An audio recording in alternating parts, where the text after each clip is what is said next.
Yeah, if you're in the stream, I got something really big for you here in a sec. Okay. Once my my wife is all done with what she's handling upstairs, I got kind of an interesting thing for you. Okay. So stick around. Don't go anywhere. You want to see this? Hi, DrLupo. If I'm not there, or maybe if the wherever people are sitting is up there, sorry I couldn't make it. I'm probably doing something stupid or awesome. I have no idea.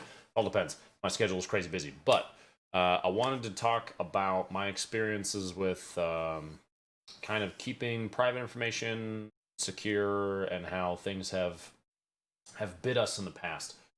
So Fortnite started to take off, and my viewership started to climb like crazy, which is great. Don't get me wrong. Like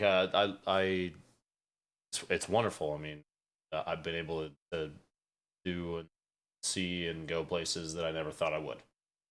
The other side of that, though, is that people will have come out of the woodwork to try and get to people who have grown, myself included.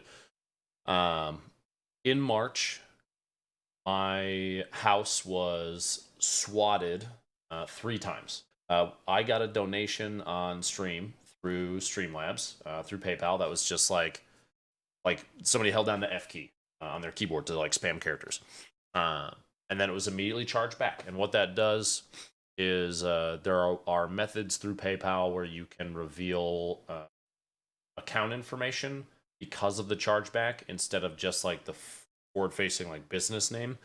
And through that, they were able to potentially obtain my home address. Now, the next day, so one day before incident number one, somebody at about 11:30 at night ordered a pizza to our house. We didn't order pizza. My wife was asleep.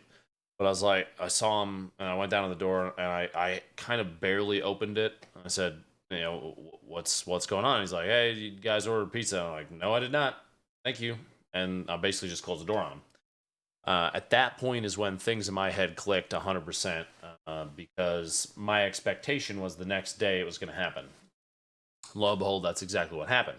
Now, people that do that kind of thing, they're trying to get a rise out of the content creator, the streamer, whatever whatever you want to call people in my profession, I guess.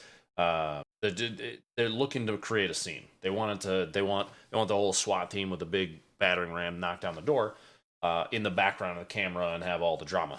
That's not how it played out. The next night, I'd start on night stream. I usually started around 7:30 at that time. My wife came downstairs about 8:15, pulled the headphone off my ear and whispered in my ear that the police were here or they were on their way, and to come upstairs as soon as I could. I was like, okay. And so I put my Be Right Back screen up. I went up there, and they had pounded on the door. There were two cop cars, an ambulance, and like a fire truck. I think 4 police officers total, all with weapons drawn, but nobody that was going to knock the door down. That's a big piece to know. Is that it's not like this crazy over the top. Yeah, it's pretty big for the middle of the neighborhood at 8 o'clock at night, for that many lights and stuff roll into a suburb. But they knocked on the door and yelled, "Open up, Omaha police!" And my wife was laying on the was upstairs, and she met them at the door and opened it. And the guy at the front had his weapon drawn, pointed to the door, and his flashlight up and stuff, as they should have. And they immediately were like, "Are you okay?" Like, yeah, I'm fine. And so we found out some information. I talked to him after I came upstairs.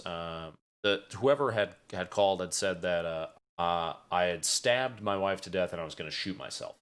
We talked for a little bit. I told him who I was. I showed the show. I pulled my stream up on my phone, even though it was a BR back stream. I was like, I'm literally live right now. There's however many people watching. Can I go back to work? And so they got some information about me, and I went back to work. It took maybe like 10 minutes. Came back downstairs. I didn't say a thing. You don't want to give the person trying to get a reaction. It takes it away. It then happened the following week again, and this time it was different because since we had prepped them, they marked our house on a list that said, "Hey, this is a potential SWAT target. Keep that in mind." They still have to do a wellness check, so they'll still send one police officer out to basically say, "Hey, you guys all right?" The same kind of story. And then put the beer back screen up again, went and talked to him for 2 minutes. My wife finished the conversation, and I went back to work.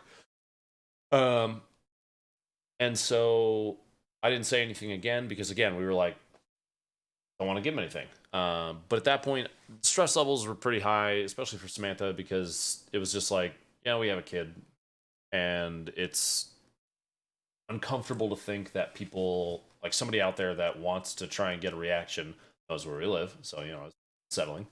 I get that. I don't blame her. And we agreed that if it happened a third time, we would tell people, and we would basically be like, hey, you should probably stop because nothing's going to happen. You're wasting your time. So it happened a third time in March. And put the back screen up again, go and talk to him, come back. I win the game. And at the end, I finish right afterwards by saying, hey, by the way, just a second ago was the third time we had police called to our house. And I told people, and I was able to turn, that negativity from that person into a weapon against them.